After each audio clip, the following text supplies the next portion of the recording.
Hello, I thought I'd share my journey of how I've gone from being really depressed, really unhappy, really unconfident to being the happy, confident person I am now. In September 2016, I was signed off work with depression and extremely low self-esteem, as all the personal stress and trauma which I'd suffered over the previous few years had finally built up and tipped me over the edge. By this time, I'd been on antidepressants for about 8 years. And the first thing my GP wanted to do was to increase the dosage.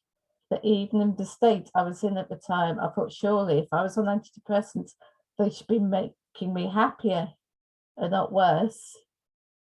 So the doctor agreed to leave it a month to see how I got on. She advised me to take some counselling sessions, which I didn't look forward to because I had a bad experience with counselling before, but I thought I'll give it a go. And the second time it was better, did help to a certain extent.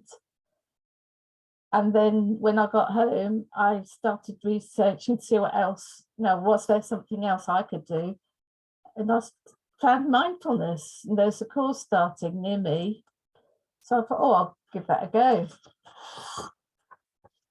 Anyway, the first session I walked into and was met by a 6'4" Buddhist priest who looked quite overwhelming in his long robes, but he was a lovely guy. And this course helped me to understand why I was feeling as I was, which really helped me. And at the end of the course, we were told that he also ran a weekly meditation group, which we were all welcome to attend. My first reaction was to ask myself why I would possibly want to go to a meditation group. I'd become so desperate that I thought, well, I'll give it a go. I'll go a couple of times. If I don't like it, then I can give up. But I actually quite got into it. And I was happy to find that the more I meditated and acted mindfully, the more my stress and depression subsided. I also went on several meditation retreats, which were amazing. For almost 48 hours, we were in total silence. There was no talking, no television, was meant to be no phones. But I did check mine a couple of times a day just to make sure that my sons didn't want me for anything urgent, and I'd switch it off again. And that just after the first silence, I was just so overwhelmed with emotion. I just cried my eyes out because it's just an amazing feeling. Because the idle chatter and noise isn't there, you dig deeper within yourself. And I think that's the first time that I ever did that. But unfortunately, after a while, this meditation group folded, but I carried on meeting up with a couple of people I'd befriended at the group. And we used to meditate at each other's houses. And this one friend would show us a video each week of different people doing different mindful type things, interesting things. And most of them, I thought, oh, that's interesting, then didn't think anything about them after. And one week she showed me an EFT video. It was Brad Yates, if any of you know him. And there's just something about it. I don't know if it's EFT or the way he presented it that really resonated with me. So I did a bit of research because I like researching when there's something I'm not sure about. And there's a EFT course in Manchester. So, oh, that'd be interesting. I could do that.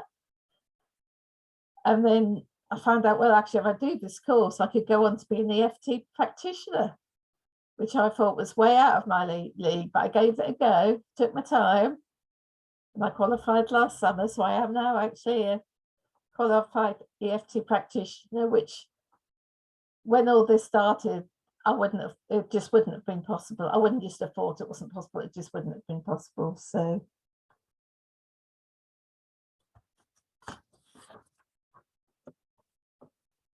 because the state of my mental health 5 to 6 years ago affected my work so much, my employers unfortunately took me down the disciplinary route. This just annoys me so much that employers are like that because there's so much they could have done to help me, but it's all business, business, business. And they knew exactly what I was going through. So I accept I did things wrong. So it turned out to be a good thing for me to do in the end. So you have to look on the bright side, don't you, whatever happens.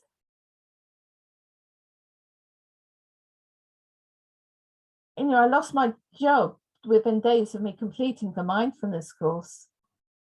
But the mindfulness training had led me to believe that this could end up being a positive step for me. And although I ended up being out of work for 4 months, I used a lot of this time building myself up both emotionally and mentally. And also within a year of my GP wanting to increase the strength of my medication, I managed to completely come off the antidepressants. And I can honestly say I haven't looked at an antidepressant since, because I've got my own tools now to help me whenever there's anything wrong. The mindfulness and meditation help to relax me and de-stress me. And the EFT does the same, but it also digs deep and finds the root cause of whatever's wrong. So I'm never really, really bad for long now. I have me off, obviously have me off days, but as I say, I've got the tools now to get me out of them, which is really, really good.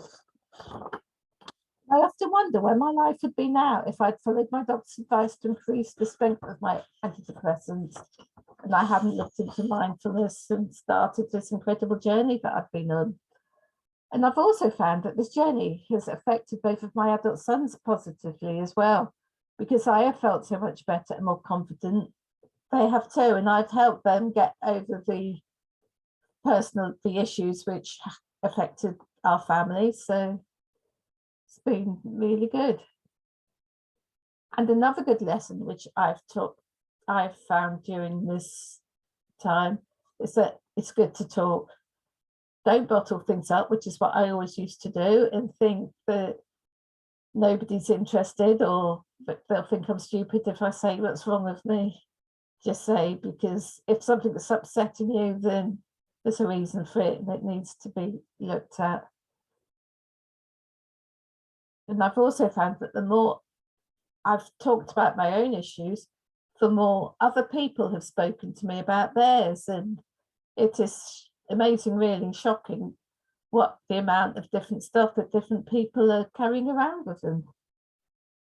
So I hope you found this talk about my journey interesting.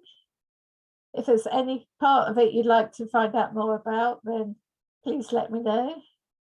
And if you're on a difficult journey yourself, then please don't hesitate to message me and we can have a chat and see what we can do. Thanks for watching.